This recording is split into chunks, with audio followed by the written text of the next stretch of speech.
بسم اللہ الرحمن الرحیم الحمد للہ رب العالمین والعاقبۃ للمتقین والصلاة والسلام علی سید المرسلین وعلی آلہ وصحبہ اجمعین اما بعد۔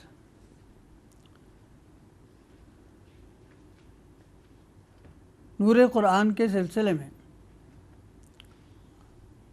ہم بحمد اللہ 26ویں پارے تک پہنچے ہیں۔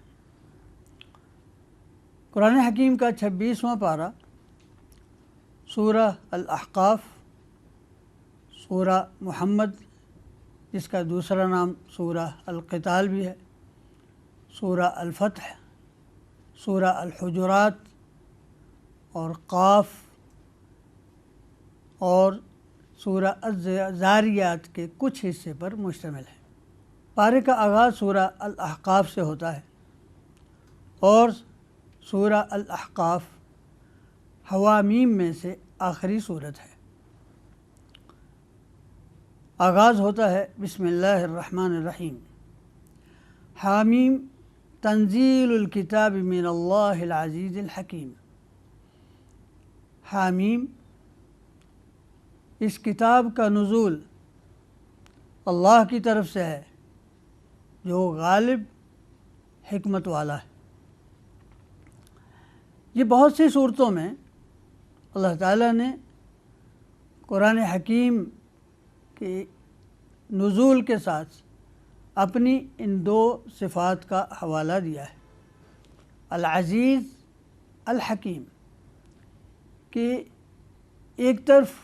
وہ مقتدر ہے اور غالب ہے اور ساتھ ہی ساتھ وہ حکیم ہے، اور اس میں جو لطائف ہیں ان کے بیان کے لیے تو بہت وقت چاہیے۔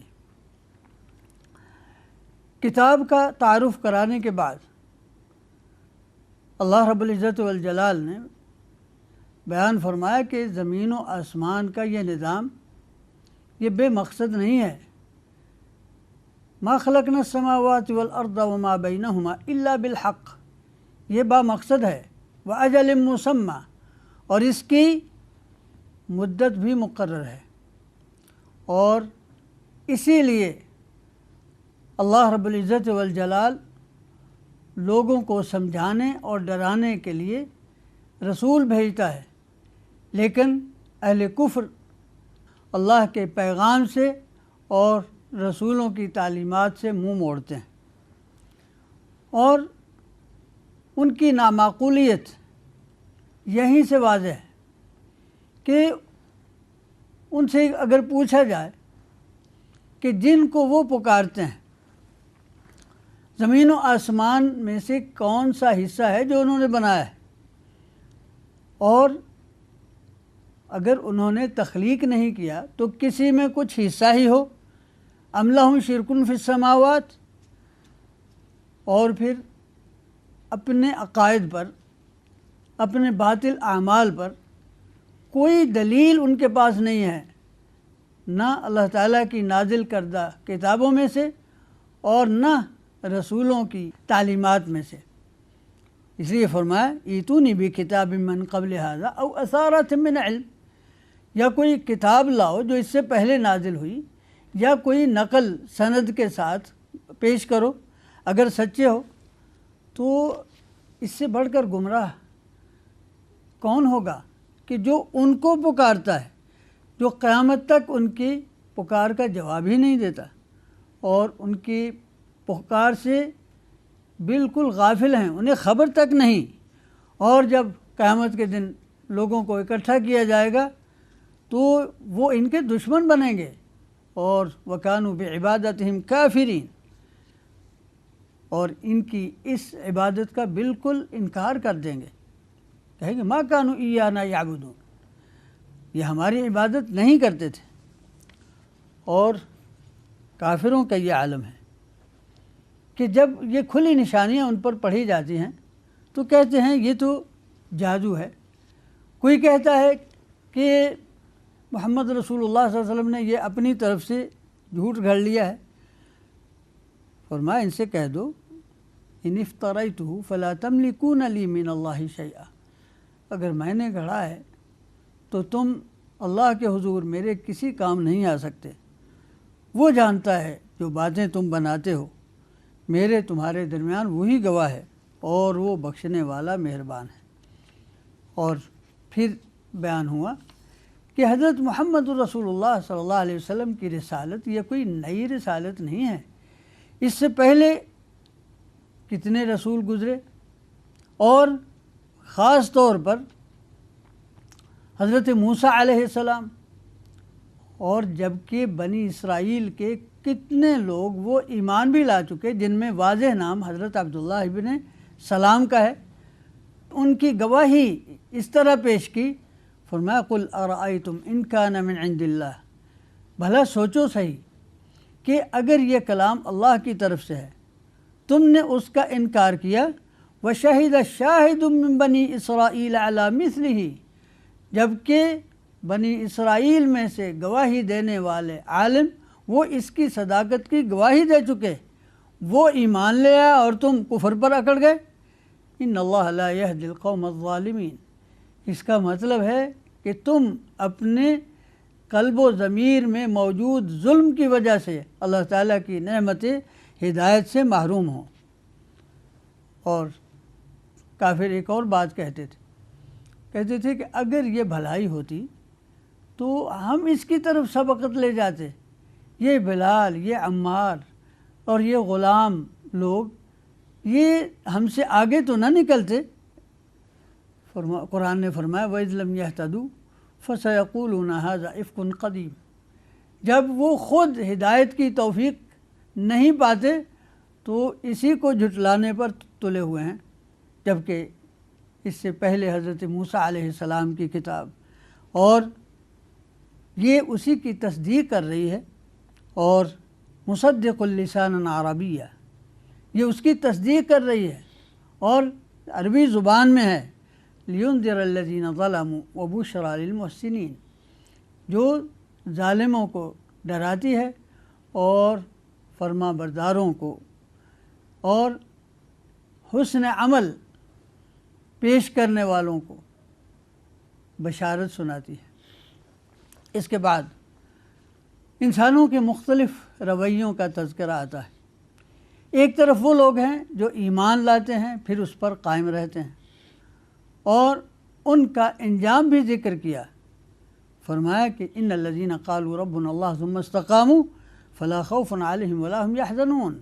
اولئک اصحاب الجنۃ خالدین فیہا جزاء بما كانوا یعملون، کہ اس ایمان پر استقامت دکھانے والے وہ انعام میں جنت پائیں گے، اس میں ہمیشہ رہیں گے۔ اور پھر آگے انسانی یہ رویے کی تفصیل ذکر ہوتی ہے کہ کچھ لوگ ایسے ہیں کہ جو اللہ تعالیٰ کی نعمتوں کا شکر بجا لاتے ہیں، اللہ سے دعا مانگتے ہیں، رب اوزعنی ان اشکر نعمتک التی انعمت علی وعلی والدی وان اعمل صالحا ترضاہ واصلح لی فی ذریتی انی تبت الیک وانی من المسلمین، اے اللہ مجھے توفیق دے کہ تیری نعمتوں کا شکر بجا لاؤں جو تو نے مجھ پر کی، میرے والدین پر کی، اور میری اولاد کو بھی نیک کر، اور مجھے ایسے عمل کرنے کی توفیق عطا فرما جن پر تو راضی ہو، اور میں تیری طرف توبہ کرتا ہوں اور میں فرما بردار۔ فرمایا یہ لوگ ہیں جن کا حسن عمل اللہ تعالیٰ قبول فرماتا ہے اور اس پر انہیں بہترین جزا بھی ملے گی، اور اللہ تعالیٰ ان کی خطاؤں سے درگزر فرمائے گا۔ جبکہ اس کے بالمقابل کچھ اور لوگ ہیں جو ناشکری کی راہ پر ہیں، جبکہ اس کے والدین بھی اسے راہ راست کی طرف بلاتے ہیں، وہ اس کو اللہ کا واسطہ بھی دیتے ہیں، یہ وَهُمَا يَسْتَغِيثَانِ اللَّهَ وَيْلَكَ آمِن، کہ تو ہلاک ہو، تجھ پر افسوس ہے، تو غلط راہ پر جا رہا ہے، ایمان لے آ۔ تو کہتا ہے ما ھذا الا اساطیر الاولین، یہ تو پہلوں کی اسٹوریاں ہیں، قصے کہانیاں ہیں۔ فرمایا یہی لوگ ہیں اولئک الذین حق علیہم القول، یہ لوگ ہیں جن پر عذاب کا کلمہ ثابت ہو چکا۔ اور پھر اس کے بعد ان کا حال بیان کیا کہ یوم یعرض الذین کفروا علی النار، جب انہیں جہنم کی آگ پر پیش کیا جائے گا، انہیں کہا جائے گا اذھبتم طیباتکم فی حیاتکم الدنیا، تم نے اپنی نیکیاں سب کی سب وہ دنیا میں چکھ لیں اور تم نے فائدہ اٹھا لیا، آج تمہیں ذلت کا عذاب ہی ملے گا، اس لیے کہ تم زمین میں ناحق تکبر کرتے رہے اور فسق و فجور کرتے رہے۔ اس کے بعد پھر پہلی اقوام کا تذکرہ آتا ہے، وَاذْكُرْ أَخَا عَادٍ، چنانچہ عادیوں کا ذکر ہوا، کس طرح ان پر اللہ رب العزت والجلال نے عذاب بھیجا، اور عذاب بھی کیسا کہ جب انہیں بارش کی ضرورت تھی، دور سے بدلی دکھائی دی اور کہنے لگے ھذا عارض ممطرنا، یہ بادل ہے جو ہم پر برسے گا۔ اللہ تعالیٰ نے فرمایا نہیں، بل ہوا ما استعجلتم بہ، یہ ہے وہ جو تم جلدی طلب کر رہے تھے، یعنی اللہ کا عذاب، ریح فیہا عذاب علیم، اور آندھی بھی ایسی تدمر کل شیء بامر ربہا، اپنے رب کے حکم سے ہر چیز کو تہز نہز کر رہی۔ اور فرمایا کہ ان سے پہلے ہم نے کتنی قوموں کو ہلاک برباد کیا، اور ان کے قصے ان کے سامنے بیان کیے، اس لیے کہ یہ کفر سے رجوع کر لیں اور ایمان کی طرف مائل ہو جائیں، لیکن یہ گمراہ کی گمراہی رہے۔ بل ضلوا عنہم وذلک افکہم وما کانوا یفترون، اگر یہ لوگ ایمان نہیں لاتے تو اللہ تعالیٰ کے اور بندے بھی ہیں، اللہ تعالیٰ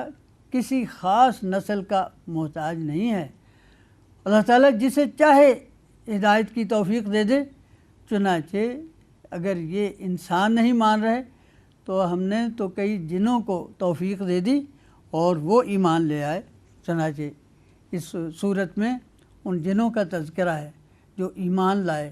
نہ صرف خود ایمان لائے بلکہ اپنی قوم کے لیے ہدایت اور ایمان کے داعی بنے۔ وَإِصْرَفْنَا إِلَيْكَ نَفَرًا مِّنَ الْجِنِّ يَسْتَمِعُونَ الْقُرْآنَ، قرآن غور سے سنتے رہے، اور جب انہوں نے قرآن کی تلاوت سنی تو آپس میں کہنے لگے انصتوا، خاموشی سے سنو۔ جب تلاوت ختم ہوئی تو وہ سب اپنی قوم کے پاس پیغام ہدایت کے لیے پہنچ گئے، اور اپنی قوم سے کہا یا قومنا انا سمعنا کتابا، ہم نے ایک ایسی کتاب سنی ہے، انزل من بعد موسیٰ علیہ السلام کے بعد اس کتاب کا نزول ہوا ہے، وہ پہلی کتابوں کی تصدیق کرتی ہے اور حق کی طرف بلاتی ہے اور سیدھی راہ کی طرف۔ اور پھر اپنی قوم کو انہوں نے یہ بھی پیغام دیا کہ حق کو قبول کرنا ہی دنیا اور آخرت میں نجات کا باعث ہے، گناہوں کی بخشش کا سبب ہے، اور اگر کوئی قبول نہیں کرے گا تو وہ اللہ تعالیٰ کو عاجز کرنے کا نہیں، اور ہاں البتہ یہ ہے کہ جب اللہ کی پکڑ اسے آ لے گی تو اس کو کوئی بھی چھڑانے والا نہیں ہوگا۔ اور سورت کے آخر میں اللہ رب العزت والجلال نے اپنی قدرت کا ایک نقشہ کھینچا ہے، فرمایا انہوں نے کیا غور نہیں کیا کہ وہ اللہ جس نے آسمان و زمین اس طرح تخلیق کیے کہ ان کی تخلیق سے اس کو کوئی تھکاوٹ نہیں ہوئی، تو کیا وہ ان کو ان کے مرنے کے بعد دوبارہ زندہ کرنے پر قادر نہیں ہے؟ کیوں نہیں، وہ ہر چیز پر قادر ہے۔ انہیں یاد دلاؤ، ایک دن ہوگا جس دن یہ آگ پر پیش کیے جائیں گے، اور پھر ان سے پوچھا جائے گا کیا یہ سچ نہیں ہے، کیا یہ حق نہیں ہے؟ اس دن کہیں گے بلا و ربنا، کیوں نہیں، ہمیں ہمارے رب کی قسم یہ حق ہے۔ تو اس دن انہیں کہا جائے گا کہ آج عذاب چکھو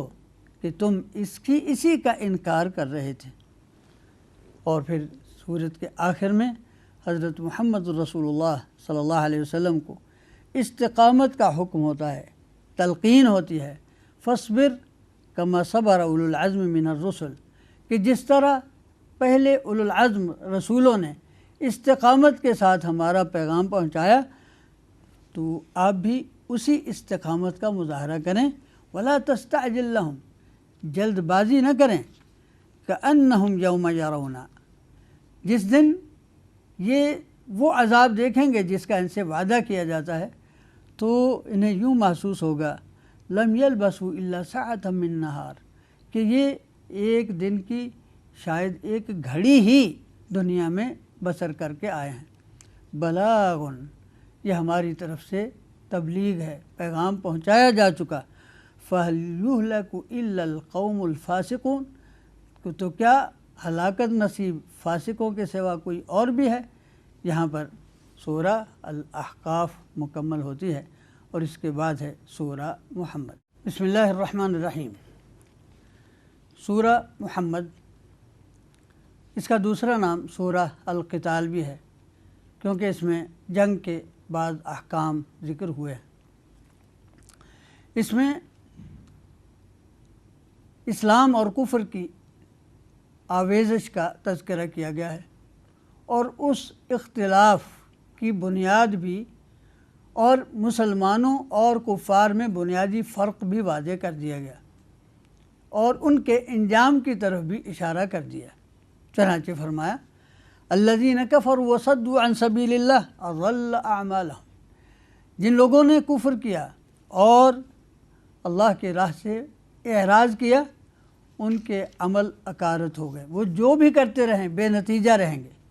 والذین آمنوا وعملوا الصالحات وآمنوا بما نزل على محمد وهو الحق من ربهم کفر عنہم سیئاتہم واصلح بالہم، جو لوگ ایمان لائے اور عمل صالح کیے اور اس کتاب و شریعت پر ایمان لائے جو ہم نے محمد صلی اللہ علیہ وسلم پر نازل کی ہے، اور وہ اللہ کی طرف سے حق ہے، اللہ تعالیٰ ان کی خطائیں مٹائے گا اور ان کے احوال درست فرمائے گا۔ یہ کس لیے؟ ذالک بأن الذین کفروا اتبعوا الباطل، اس لیے کہ کافر باطل کے پیرو ہیں اور اہل ایمان حق کے پیرو ہیں۔ اللہ تعالیٰ اسی طرح مثالیں لوگوں کے لیے بیان فرماتا ہے۔ اس کے بعد جنگ و قتال کے احکام ہیں، اور پھر اس کا نتیجہ بھی اللہ تعالیٰ نے بیان فرما دیا۔ فرمایا یا ایھا الذین آمنوا ان تنصروا اللہ ینصرکم ویثبت اقدامکم، اگر اللہ کے دین کی مدد کرو گے تو اللہ تمہاری مدد کرے گا اور تمہیں ثابت قدم رکھے گا۔ والذین کفروا فتعسا لہم واضل اعمالہم، کافروں کے لیے ہلاکت اور بربادی کے سوا کچھ نہیں، اور ان کے اعمال اکارت جائیں گے۔ ذالک بانہم کرہوا ما انزل اللہ، اس لیے کہ وہ اللہ تعالیٰ کی نازل کردہ ہدایت کو ناپسند کر رہے ہیں، اس سے کراہیت کا اظہار کر رہے ہیں۔ اللہ تعالیٰ نے ان کے اعمال برباد کر دیے۔ اگر انہیں شک ہے تو زمین میں چل پھر کر دیکھ لیں، ان سے پہلے کتنی اقوام وہ گزری، اللہ تعالیٰ نے ان سب کو برباد کیا۔ دمر اللہ علیہم وللکافرین امثالھا، تو اللہ تعالیٰ نے ان سے پہلی قوموں کو برباد کیا، تو ان کے لیے بھی اسی طرح کے قانون ہیں۔ چنانچہ آگے اس سے پھر اہل ایمان کا انعام ذکر ہوتا ہے، اور اہل ایمان اور اہل کفر میں جو بنیادی فرق ہے اس کا تذکرہ ہوتا ہے، اور پھر اس کے بعد ان کے انجام کا بھی فرق بتایا جاتا ہے۔ فرمایا اللہ تعالیٰ اہل ایمان کو جنت میں داخل کرے گا، اور جو کافر ہیں وہ دنیا میں مزے اڑاتے ہیں، جانوروں کی طرح کھاتے ہیں، اور ان کا ٹھکانہ جہنم کی آگ ہے۔ اور پھر دونوں کا انجام الگ الگ ذکر کیا۔ فرمایا مثل الجنت التی وعد المتقون، وہ جو جنت جس کا وعدہ اہل تقوی سے کیا جاتا ہے، اس کی مثال یوں سمجھو، فیہا نہار من ماء غیر آسن، اس میں نہریں ہیں ایسے پانی سے جو کبھی بدبودار نہیں ہوگا، کبھی باسی نہیں ہوگا، اور ایسے دودھ کی نہریں جس کا ذائقہ کبھی نہیں بدلے گا، اور شراب کی نہریں ہیں جو پینے والوں کے لیے لذت کا باعث ہے، اور صاف شہد نہریں ہیں، اور ان میں ہر طرح کے پھل بھی ہیں، اور سب سے بڑی چیز کہ ان کے رب کی طرف سے مغفرت اور رضوان۔ کیا یہ ان لوگوں کی طرح ہو سکتے ہیں کمن ہوا خالد فی النار، جو ہمیشہ ہمیشہ جہنم میں ہیں اور انہیں گرم پانی کھولتا ہوا پینے کو دیا جا رہا ہے، فقطع معاہم، جو ان کی انتڑیوں کو بھی کاٹ رکھا ہے۔ اور پھر فرمایا کچھ لوگ ایسے بھی ہیں جو قرآن پر کان تو دھرتے ہیں لیکن اس پر غور نہیں کرتے، اس لیے وہ ان کے سروں سے اوپر سے گزر جاتا ہے۔ جب یہ مجلس سے نکلتے ہیں تو پھر اہل علم سے پوچھتے ہیں ماذا قال آنفا، یہ ابھی کیا کہہ رہے تھے؟ اولئک الذین طبع اللہ علی قلوبہم واتبعوا اہواءہم، یہی لوگ ہیں جن کے دلوں پر مہر جڑ دی گئی ہے اور وہ اپنی خواہشات کی پیروی کر رہے ہیں۔ اور فرمایا کہ کفار قیامت کا انتظار کر رہے ہیں، تو فرمایا کہ اس کی علامتیں تو ظاہر ہو چکی ہیں، اب انہیں کس بات کا انتظار ہے؟ جب وہ قیامت آ جائے گی پھر اسے یاد کرنے اور پھر اس حسرت کا کیا فائدہ ہوگا؟ چنانچہ آگے کچھ لوگوں کا ذکر ہے کہ جو کہتے تھے کہ ہم پر جہاد فرض ہونا چاہیے، لیکن جب جہاد فرض ہوا تو پھر وہ اس سے جی چرانے لگے، اور پھر قرآن حکیم نے ان کا یعنی حال اس طرح بیان فرمایا کہ ایسے ہے کہ ینظرون الیک نظر المغشی علیہ من الموت فاولی لہم، کہ ایسے اب دیکھتے ہیں کہ جیسے کسی پر غشی طاری ہو۔ اور سورت کے آخر میں اہل ایمان اور اہل نفاق کے درمیان فرق واضح کیا گیا ہے کہ وہ کس راستے پر ہیں اور یہ کس راستے پر ہیں، اور دونوں کے انجام میں بھی کتنا بڑا فرق ہے۔ اور سورت کے آخر میں منافقین کو تنبیہ کی گئی ہے کہ اگر کیا ان لوگوں نے سمجھا ہے کہ اللہ تعالیٰ ان کے دلوں میں موجود مرض اور کینے کو ظاہر نہیں کرے گا؟ کیوں نہیں، اگر اللہ چاہے لَوَلَوْ نَشَاءُ لَأَرَيْنَاكَهُمْ فَلَعَرَفْتَهُمْ بِسِيمَاهُمْ، ان کے چہروں سے تم پہچان سکو گے، وَلَتَعْرِفَنَّهُمْ فِي لَحْنِ الْقَوْلِ، اور ان کی حکلائی ہوئی زبانوں میں سے جان لو گے، وَاللَّهُ يَعْلَمُ أَعْمَالَكُمْ، اور فرمایا کہ امتحان ہوگا، وَلَنَبْلُوَنَّكُمْ حَتَّى نَعْلَمُ الْمُجَاهِدِينَ مِنْكُمْ وَالصَّابِرِينَ وَنَبْلُوَ أَخْبَارَكُمْ، اللہ تعالیٰ تمہیں ضرور آزمائے گا تاکہ مجاہدین الگ ہوں، متمیز ہوں، اور صبر کرنے والوں کا پتہ چلے۔ اور جو اس وقت بھی ان الذین کفروا وصدوا عن سبیل اللہ وشاقوا الرسول من بعد ما تبین لہ الہدی، کہ جو ایمان سے اعراض کرتے ہیں، راہ راست سے منہ موڑتے ہیں اور رسول کی مخالفت کرتے ہیں بعد اس کے کہ ان کے لیے ہدایت واضح ہو چکی، وہ اللہ کو کچھ نقصان نہیں پہنچا سکتے اور اللہ ان کے اعمال برباد کر دے گا۔ اہل ایمان کو استقامت کی تلقین کی جاتی ہے، یا ایھا الذین آمنوا اطیعوا اللہ واطیعوا الرسول ولا تبطلوا اعمالکم، ایمان والو اللہ کی اطاعت کرو، رسول کی اطاعت کرو، اپنے اعمال اکارت نہ کر لو۔ کہ جو لوگ کفر کرتے ہیں اور صراط مستقیم سے اعراض کرتے ہیں پھر اسی حالت میں مرتے ہیں، ان کی کبھی بخشش نہیں ہوگی۔ اور پھر اہل ایمان کو تلقین ہوتی ہے، فلا تہنوا، کمزوری نہ دکھاؤ، اور تم از خود ان کو صلح کی طرف دعوت نہ دو، وانتم الاعلون، غلبہ تمہارا ہی ہوگا، واللہ معکم، اللہ تمہارے ساتھ ہے، اللہ تمہارے اعمال ضائع نہیں کرے گا۔ اور سورت کے آخر میں پھر اہل ایمان کو تلقین کی جاتی ہے کہ اللہ کی اطاعت کرو، رسول اللہ صلی اللہ علیہ وسلم کی اطاعت کرو، اور اپنے اعمال کو باطل نہ کر لو۔ کہ جو کفر پر چلتے ہیں اور صراط مستقیم سے اعراض کرتے ہیں پھر کفر کی حالت میں مرتے ہیں، اللہ تعالیٰ ان کو کبھی نہیں بخشے گا۔ اس لیے تم کبھی سستی نہ دکھانا اور ان کو اپنی طرف سے کبھی صلح کی طرف دعوت نہ دینا، اس لیے کہ غلبہ تمہارے لیے لکھا ہوا ہے، اللہ تمہارے ساتھ ہے اور تمہارے اعمال کو ضائع نہیں کرے گا۔ اور جہاں تک دنیا کی زندگی کا تعلق ہے، یہ تو کھیل تماشا ہے، اگر تم ایمان اور تقوی پر رہے اللہ تعالیٰ تمہیں تمہارا اجر کامل عطا کرے گا، وہ تم سے تمہارے مال نہیں مانگتا۔ اگر وہ تم سے مال مانگے اور پھر سارے کے سارے مال کا سوال کرے پھر تو تم بخل دکھاؤ اور اس طرح تمہارے دلوں کا بخل واضح ہو جائے۔ سورت کی آخری آیت میں 2 ٹوک اعلان کر دیا، فرمایا ہا انتم ہؤلاء تدعون، دیکھنا کہ تمہیں اب اللہ کی راہ میں انفاق کی دعوت دی جائے گی۔ لتنفقوا فی سبیل اللہ فمنکم من یبخل، تم میں سے کچھ ایسے بھی ہیں جو بخل کا مظاہرہ کریں گے، ومن یبخل فانما یبخل عن نفسہ، جو بخل کرتا ہے در حقیقت وہ اپنے آپ پر بخل کر رہا ہے۔ واللہ الغنی وانتم الفقراء، اللہ تو بے نیاز ہے، تم ہی محتاج ہو، اور اگر تم منہ موڑ کر چل دیے یستبدل قوما غیرکم، اللہ تعالیٰ تمہیں بدل کر تمہارے سوا کوئی اور قوم لے آئے گا، ثم لا یکونوا امثالکم، پھر وہ تمہاری طرح کے عمل نہیں کریں گے۔ یہاں پر سورہ محمد ختم ہوتی ہے۔ وباللہ تعالی توفیق۔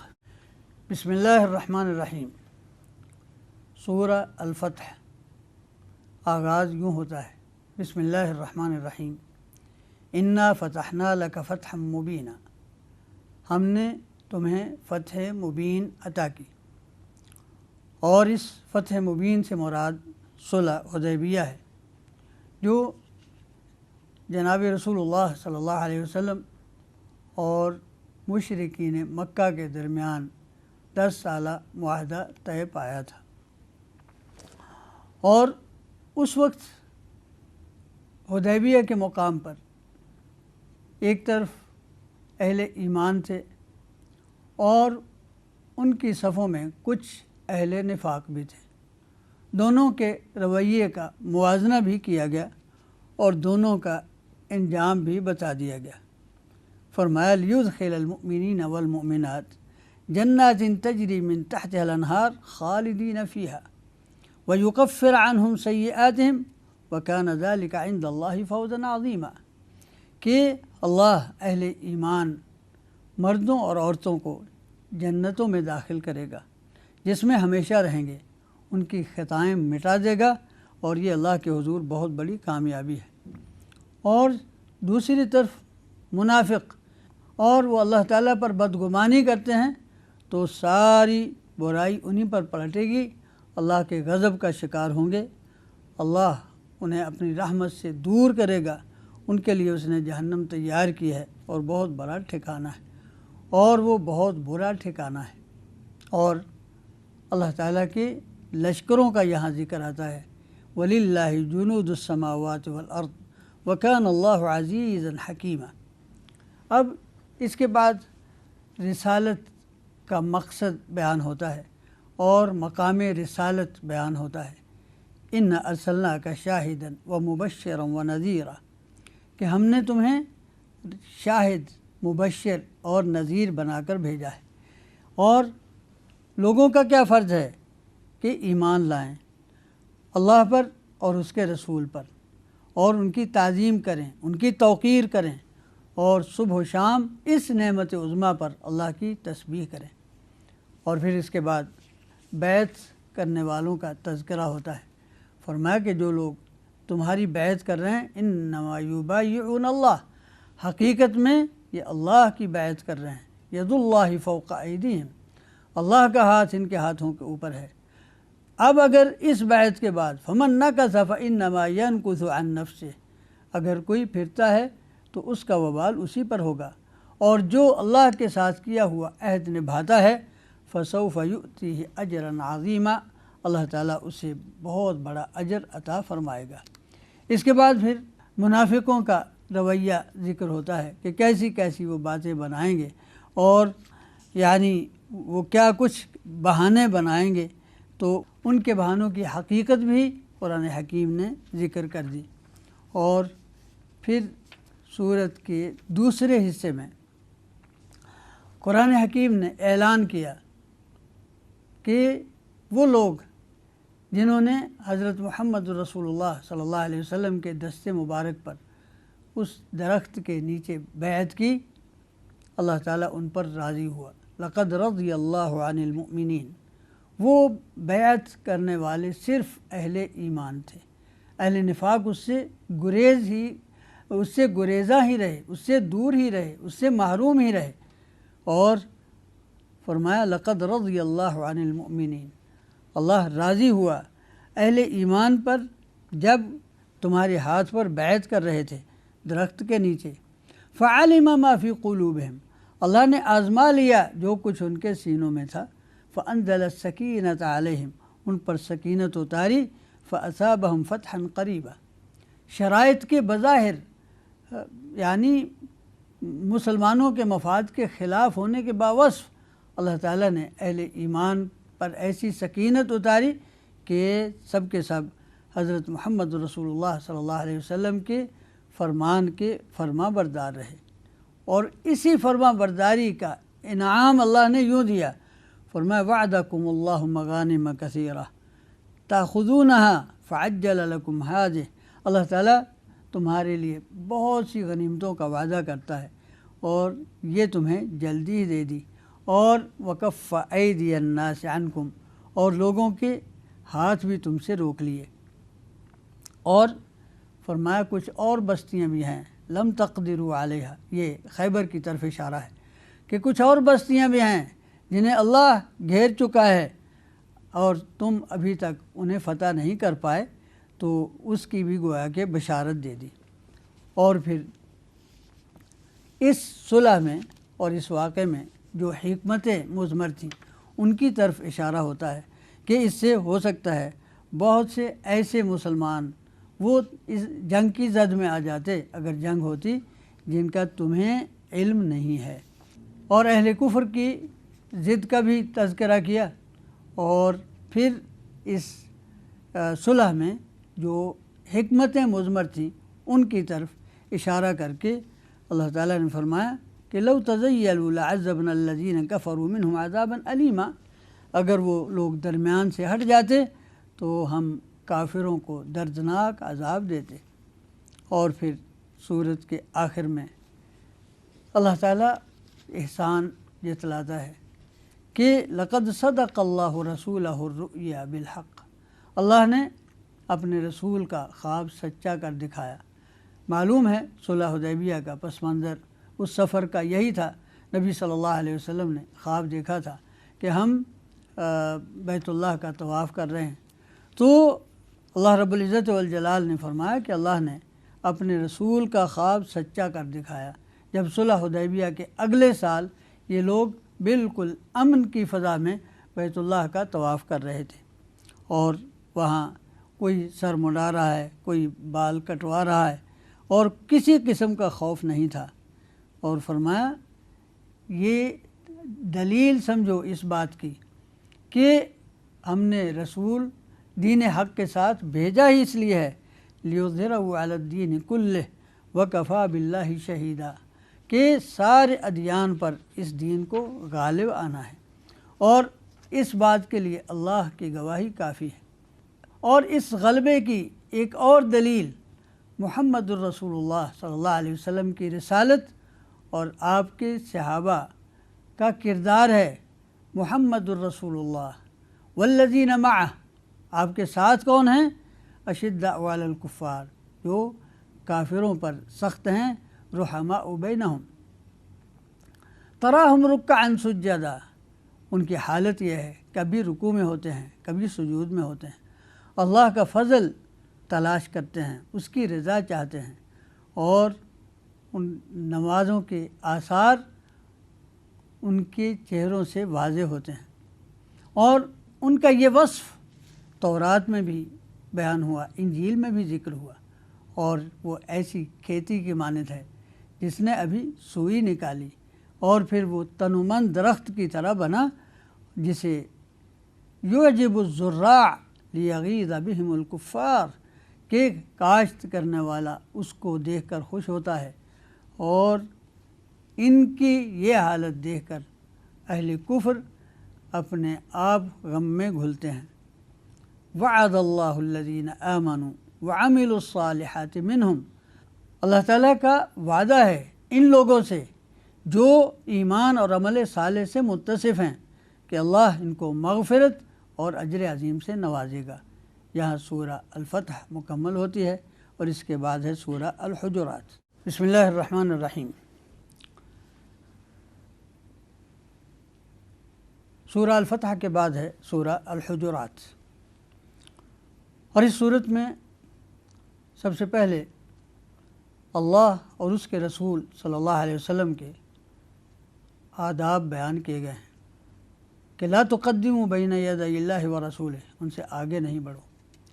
اس کے بعد پھر جناب رسول اللہ صلی اللہ علیہ وسلم کے آداب بیان ہوتے ہیں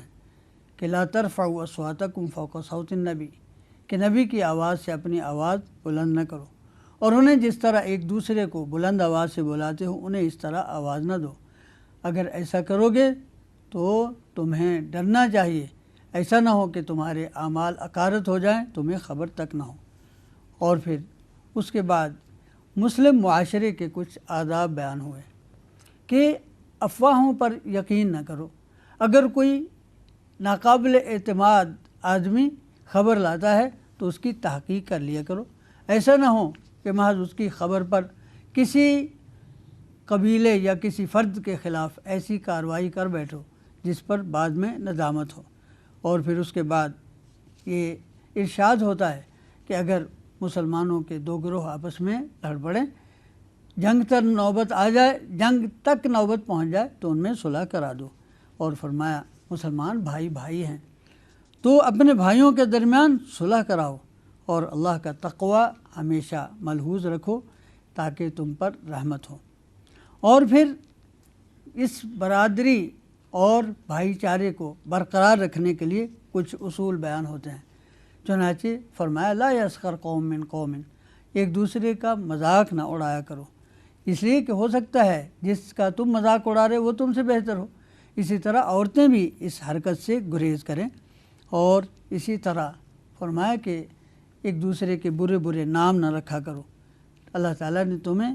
ایمان کا نام نصیب فرمایا ہے، اس کو بدل کر پھر دوسرے نام رکھنا کس قدر بری حرکت ہے۔ اور پھر بدگمانی سے گریز کرو، اور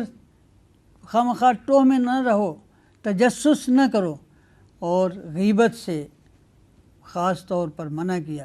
فرمایا کہ کیا تم سے کوئی پسند کرتا ہے کہ اپنے مردہ بھائی کا گوشت کھائے؟ اس سے تو تم یقیناً کراہت کرو گے۔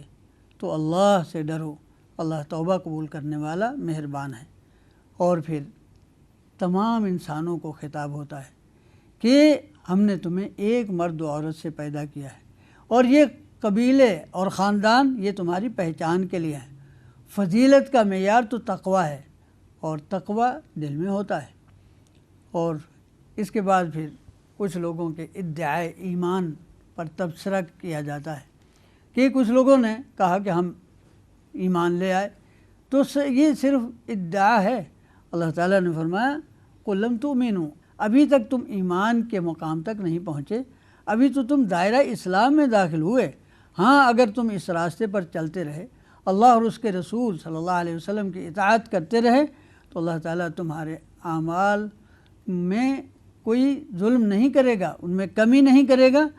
اللہ بخشنے والا مہربان ہے۔ پھر مومنوں کے اوصاف بیان ہوتے ہیں کہ اہل ایمان تو وہ ہیں جو اللہ پر اور اس کے رسول پر ایمان لائے، پھر شک کا شکار نہیں ہوئے، پھر اپنے مال اور جان سے جہاد کرتے رہے، وہی لوگ سچے ہیں۔ اور پھر اس اظہار اور ادعا کی ضرورت کیا ہے؟ اللہ تعالیٰ جانتا ہے آسمانوں اور زمین میں جو کچھ ہے۔ اور سورت کے آخر میں فرمایا کہ کیا تم ایمان کا دعویٰ کر کے اللہ پر احسان جتلاتے ہو؟ اللہ پر احسان نہ جتلاؤ، یہ اللہ کا تم پر احسان ہے کہ تمہیں ایمان کی توفیق عطا فرماتا ہے۔ اور سورت کی آخری آیت ہے کہ ان اللہ یعلم غیب السماوات والارض، اللہ تعالیٰ آسمان و زمین کا غیب جانتا ہے اور جو کچھ تم کرتے ہو وہ دیکھ رہا ہے۔ اور اس کے بعد ہے سورہ قاف۔ سورہ قاف بھی قرآن حکیم کے تذکرے سے شروع ہوتی ہے اور کفار کے انکار اور استعجاب کا سبب بتایا کہ انہیں اس بات پر تعجب ہے اور یہی وجہ ان کے کفر کی ہے کہ وہ کہتے ہیں کہ انہی میں سے ایک ڈرانے والا آ گیا، اور دوسری طرف انہیں مرنے کے بعد زندگی پر تعجب اور اس کا انکار ہے۔ اس کے بعد پھر قرآن حکیم نے اس کے دلائل بیان فرمائے کہ دیکھو اللہ تعالیٰ نے کس طرح زمین میں تمہارے لیے رویدگی پیدا کی، کس طرح تمہارے لیے پھل اور میوے پیدا کیے، کس طرح زمین سے درخت اگتے ہیں، اور والنخل باسقات لها طلع نضید رزقا للعباد واحیینا به بلدة میتا،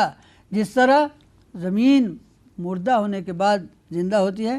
کذالک الخروج، جس طرح زمین سے دانے اگتے ہیں اسی طرح تم بھی ایک دن قبروں سے نکلو گے۔ اور پھر اس کے بعد جھٹلانے والی قوموں کا ذکر ہوتا ہے، قوم نوح، اصحاب الرس، سمود، عاد، فرعون، اخوان لوط و اصحاب الایکہ و قوم تبع کل کذب الرسل فحق وعید، کہ جس قوم نے رسولوں کی تکذیب کی ان پر ہمارا عذاب کا وعدہ سچا ہوا۔ اور پھر آخر میں کہا افعینا بالخلق الاول،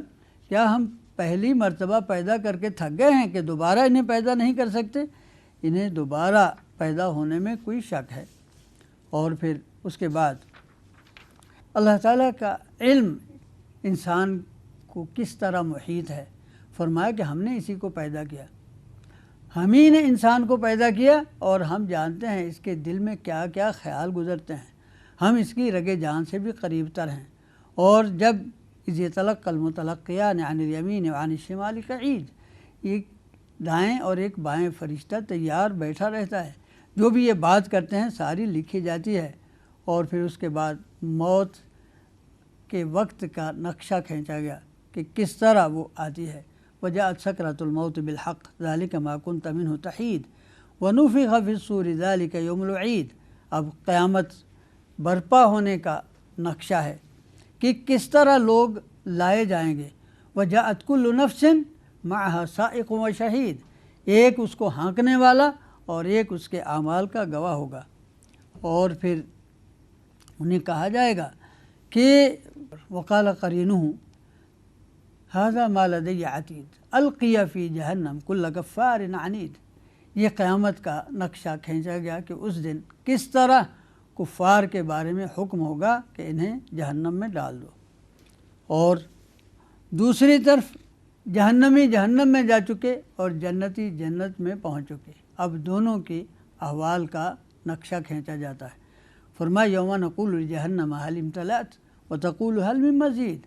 جب ہم جہنم سے پوچھیں گے کیا تو بھر گئی، وہ کہے گی کیا اور بھی ہے۔ اور دوسری طرف وَأُزْلِفَتِ الْجَنَّةُ لِلْمُتَّقِينَ غَيْرَ بَعِيدٍ هَذَا مَا تُوعَدُونَ لِكُلِّ أَوَّابٍ حَفِيظٍ مَنْ خَشِيَ الرَّحْمَنَ بِالْغَيْبِ وَجَاءَ بِقَلْبٍ مُنِيبٍ ادْخُلُوهَا بِسَلَامٍ ذَلِكَ يَوْمُ الْخُلُودِ، کہ یہاں وہ ہمیشہ ہمیشہ کے لیے رہیں گے۔ اور پھر منکرین کے شبہات کا ازالہ بھی کیا،